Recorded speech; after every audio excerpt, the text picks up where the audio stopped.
আজকে শহরতলি প্রকাশনা নিয়ে দু চার কথা বলবো। বেশ কয়েক বছর আগে, বোধহয় 7-8 বছর হবে, আমি মালদাহে গিয়েছিলাম। সেখানে একটা সাহিত্য সভা ছিল, বড় সড়ো সাহিত্য সভা, তার সঙ্গে বইয়ের প্রদর্শনী। তো সেটাতে গিয়ে আমি ওই উদ্বোধনের পর্ব শেষ হওয়ার পর বইয়ের যে স্টলগুলো ঘুরতে ঘুরতে শহরতলির সামনে এসে দাঁড়ালাম। দেখলাম খুব সুন্দর এরা একটা পত্রিকা করে এবং বেশ ভালো গল্প, উপন্যাস এবং প্রবন্ধের বই প্রকাশ করেছে।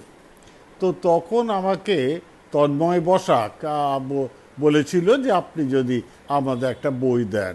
তো আমার হ্যাঁ বলেছিলাম, আর হয়ে উঠছিল না। তো সেটা বোধহয় বছর দেড়েক আগে আমি আমার গোটা 15 গল্পর একটা সংকলনের জন্য দিয়েছিলাম। সেটা বেরিয়েছে, কিন্তু সেটা বড় কথা নয়। বড় কথা হচ্ছে এত চমৎকার তন্ময়ের সাহিত্য বোধ এবং এত সুন্দর প্রকাশনার ব্যাপারটা বোঝে, বইগুলো এত সুন্দর হয় এবং তন্ময়ে আবার কিন্তু রয়্যালটির হিসেবপত্র করে পাঠিয়ে দেয়।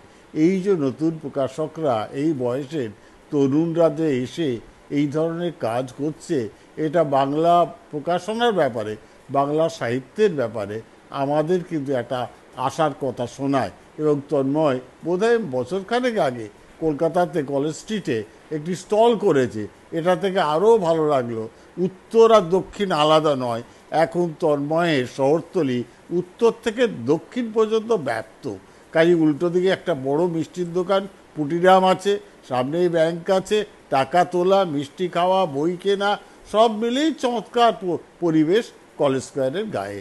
যে আপনারা দেখতে পারেন। আমার ভালো লাগে তন্ময়ের এই প্রচেষ্টা, সাহিত্যের প্রতি তার এই ভালোবাসা, এটাকে আমি অকুণ্ঠ সাধুবাদ জানাই। নমস্কার।